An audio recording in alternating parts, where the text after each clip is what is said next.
Welcome to ARTWATCH, an enlightening foray into the lives of working artists.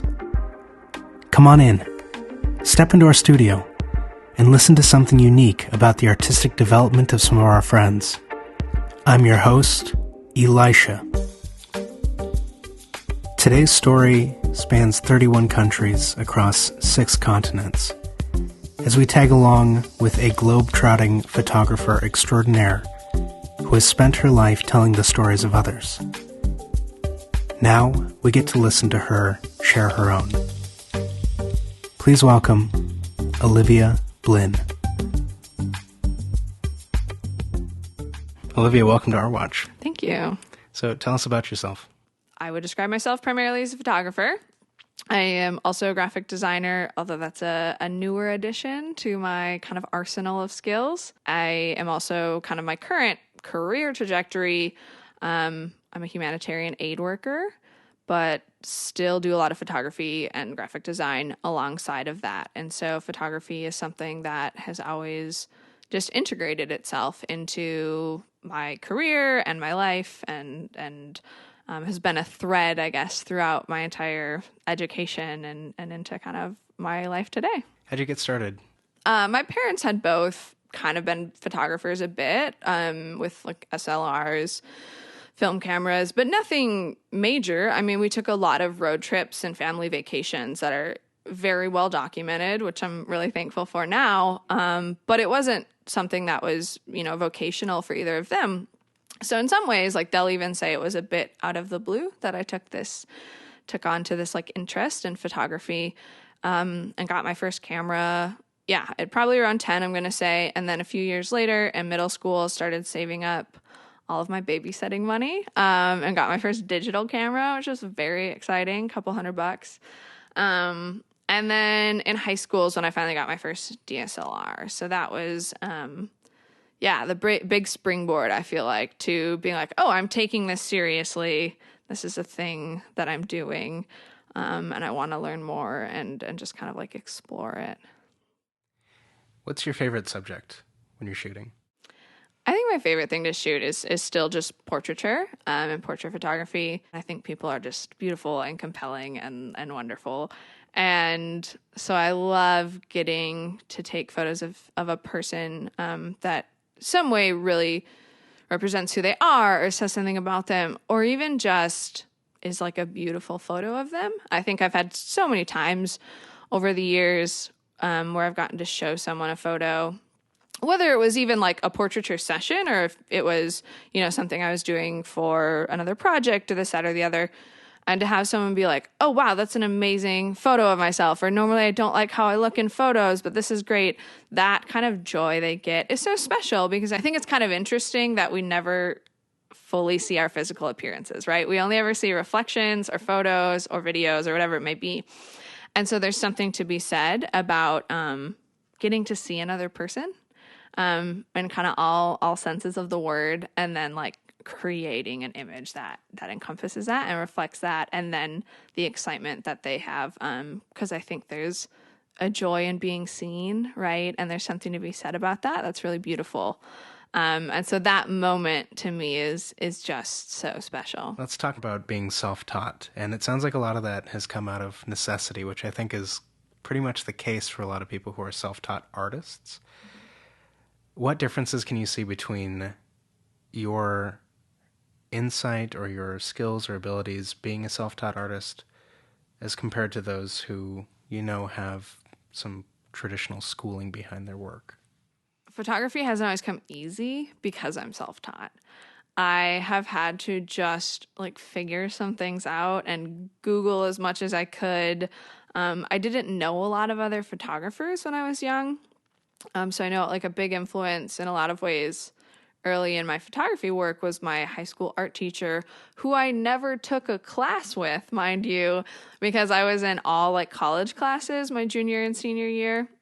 earning credit that I would end up transferring to my undergrad university. But so I didn't have space, quite literally, in my schedule for art classes. And she was able to like make it work so that I could have an independent study with her, which is not something she would normally do given some of the circumstances. And it was just wonderful to me. That's like the first time I got to use Photoshop even and some of that stuff.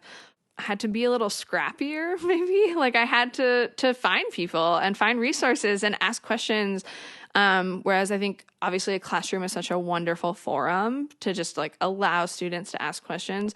That's not the format that I had. So I had to kind of seek people out to be like, how do I do this thing? Or, you know, being self-taught and kind of that journey, what it instilled in me is this deep debt of gratitude to the people who helped me along the way, and then a desire to really kind of return the favor. How has your journalism background impacted your photography? My degree is in journalism with an emphasis in visual journalism. And so what I love about the other skills that I learned in my journalism classes and in just kind of pursuing that route has been how to ask good questions. Because I think that's what all of art is as well, is learning how to ask good questions. Madeleine L'Engle has a quote about that, about art is like the importance of art is about just learning to ask good questions rather than getting kind of airtight answers, is what she says in her book, Walking on Water. So I think on a very literal way, journalism taught me to do just that. Like I learned how to ask, like in speech, to ask questions that were meaningful and told a story, but it translated into how I saw the world. Olivia, on the subject of storytelling, what's the story about how you got into your disaster management major? Great question. So this NGO was recruiting on my undergrad campus, met up with them, had a really great chat, kind of told them about my skill set. You know, I'm a photographer, but I do these other things. Because at this point I was doing a little bit of design work.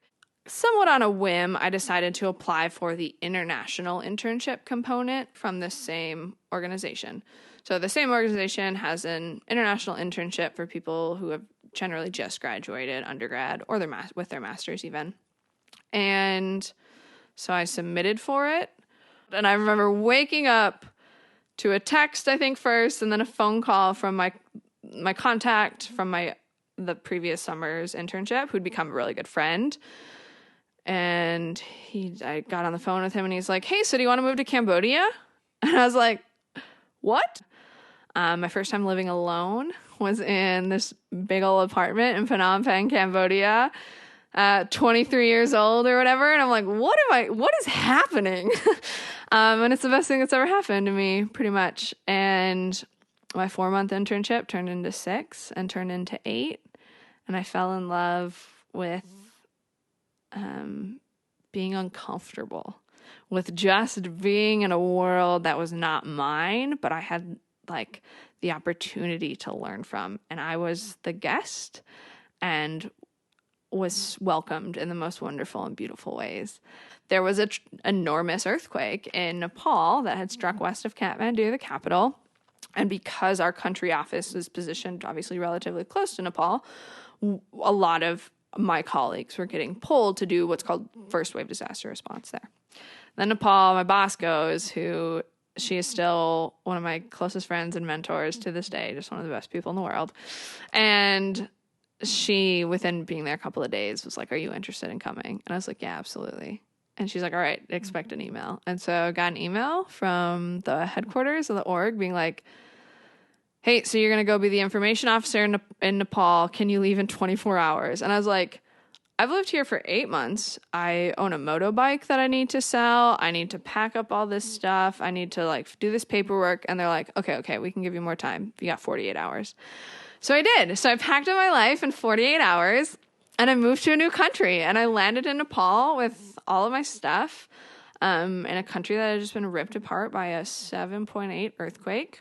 And so the org I worked for was rolling out a mobile data collection platform to kind of monitor and like keep track of all of the work they were doing. So in disaster response, the first thing you do is assessments, right? Which is just like going into an area, talking to local leaders, talking to different members of the community so that you get a representative kind of like a sample of what are the needs here, what does it look like, and then you're planning.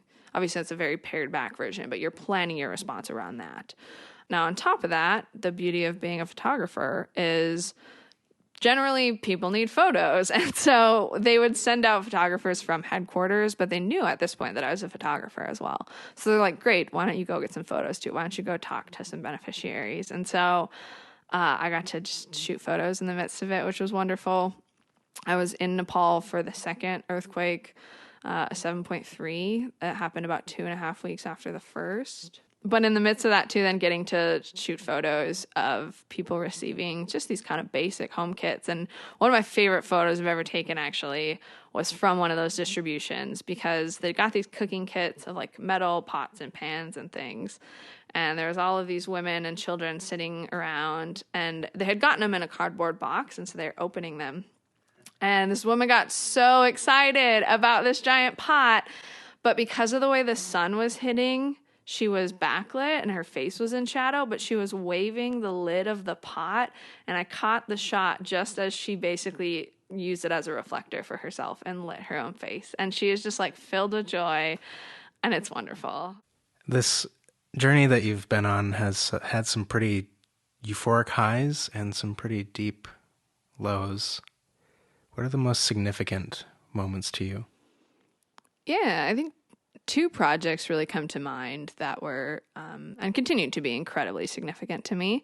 One was actually my undergraduate Capstone project, which, to give you a little bit of context, I grew up with this essentially a culture that is, I mean, it's on the nose, but often referred to as modesty culture. And then basically what it says in a simple way is like, women, you're responsible for someone else's actions, and men, you are like not people, you are animals who have like no control. And the logical end of either of those is tremendous amounts of shame. And I grew up in that world and started to really question it while I was an undergrad, to the point where I wanted to explore it more.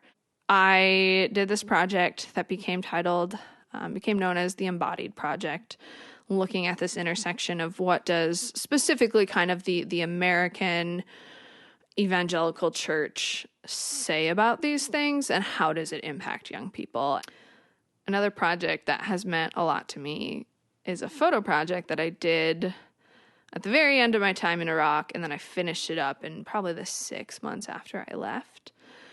And during my time in Iraq, for one, I was living in a white compound, as far as like white poured gravel, white walls, white buildings that we lived in, no color, no greenery.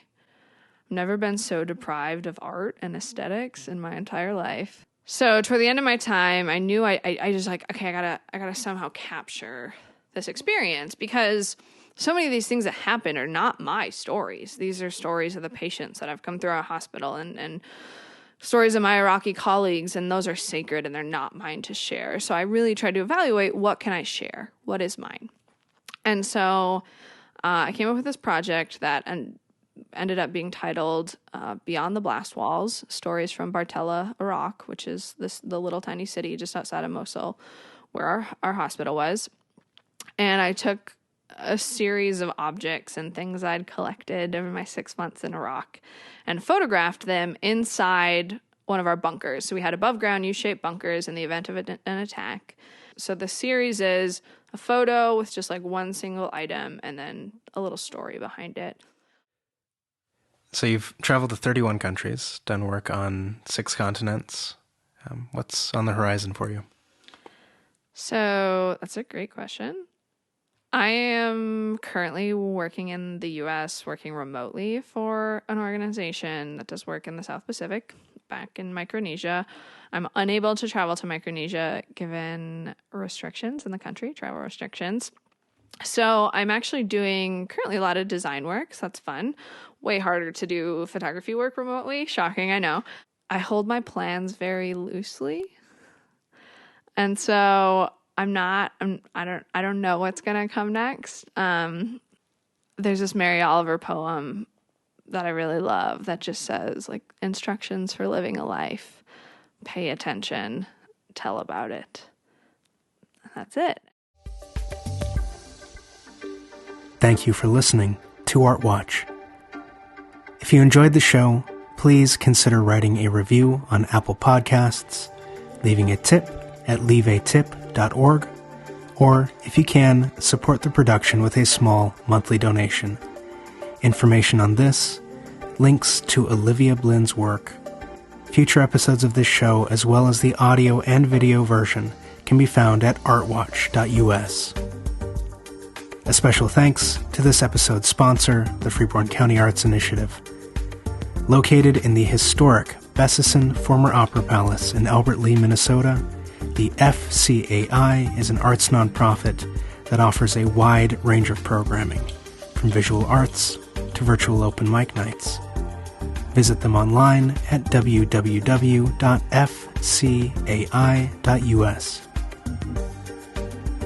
This program was also made possible with generous support from the Minnesota State Arts Board, the Southeastern Minnesota Arts Council, and Freeborn Maurer Cooperative Services. Our show next month features Suzanne Crane and her new Solitude series. I'm really excited to share it with you. Hope you can tune in. Until then, take care.